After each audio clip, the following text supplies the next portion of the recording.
Blue Lock chapter 319 just dropped and the second half finally kicked off. Nigeria is actually trying this time, but let's be real, they are still way below Blue Lock's level. At least some characters finally started doing something, but before we jump into it, make sure to leave a like and subscribe for more Blue Lock content every single week.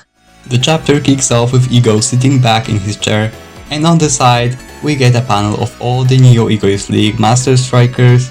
Ego drops a heavy question. Why football? Why does it pull people in so deeply? It's one of his big philosophy speeches, but really what he's breaking down here is why football feels so universal, why it pulls in anyone no matter where they're from or how much they have, and while he's laying out this whole philosophy, the game on the field keeps moving forward. He goes straight to the pitch, Isagi passes to Rin, Chigiri is sprinting down the right wing, the score is still 2-0. Meanwhile, Ego is explaining that football's magic is its simplicity. No matter who you are, rich or poor, whatever your background is, anyone can pick up a ball and play. That accessibility is why so many people are drawn into it. Rin starts dribbling past Nigerian players like it's nothing, but then Oboabona steps up and snatches the ball from him. The Nigerian fans are hyped. Oboabona just says activate, and suddenly the whole stadium is alive again. Ego meanwhile is still building his point, saying that beyond accessibility, sports tap into something primal inside human beings. That's why people can't stop watching. Oboabona launches a counter and passes to Bello.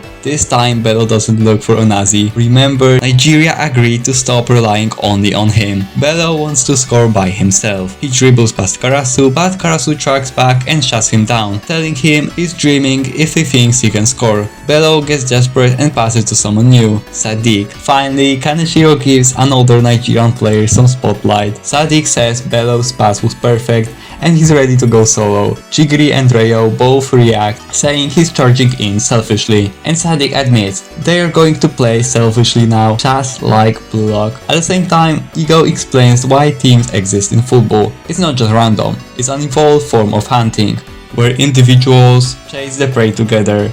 Sadiq is stopped by Chigiri and Rayo, but then Onazi appears. Ego keeps talking. In hunting, the striker is the one who delivers the fatal blow, the one who finishes the prey. That's why strikers are seen as heroes. We then get an insane double spread panel, Gagamaru glowing with his mammoth aura, ready to block. Onazi is floating in mid-air, looking like he's about to blast in Nigeria's first goal. Aiku, Oryu and Isagi are closing in, but then Onazi shocks everyone. He doesn't shoot, he passes. The entire Blue Lock defense is caught off guard. The ball lands at Kuso's feet and Ego drives his point home. To be the world's #1 striker, you also have to be the world's #1 hunter. Kuso takes the shot, but Isagi is there. Once again, a striker is doing a defender's job. Kuso is stunned. Rin tells him his desire to score isn't strong enough. Basically, Kuso's all talk, fangirling over Isagi the whole match, and when it mattered, he's a fraud. He ruined everything. The ball pops into the air. Japanese fans are screaming. Aiku with Metavision clears the ball with a header straight to Isagi, and now Japan is countering with Isagi and Rin leading the charge. Ego gives his final words. This sport is about instinct, about craving victory, about hunting. To be a striker is to be a hero, and Blue Lock exists to create the ultimate one. And that's where the chapter ends. Honestly, this wasn't the best chapter of this arc. It felt more like a setup chapter, a preview for what's about to come. Nigeria actually tried something new, which was nice to see. Sadiq got a little screen time, Oboabona stepped up, even Bello showed he wanted to take responsibility, but then Kuso fumbled everything again. Dude had the perfect chance and wasted it. Meanwhile, Onazi had a god tier moment with that aura panel against Gagamaru, and I thought he was gonna score, but nope, still nothing. At least we got the return of those animal auras. Gagamaru with the mammoth aura was fire. That was the highlight of the chapter for me. There is no chapter next week, we are on a break. The chapter is called Hero or Die. That title is crazy.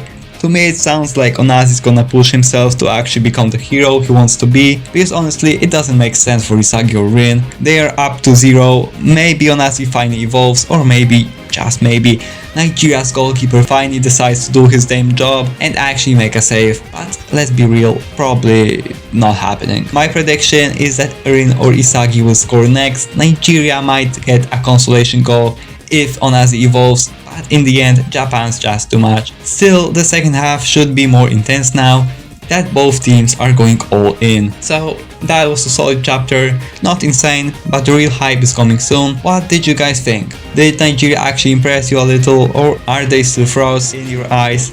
Let me know in the comments, and I see ya in the next one.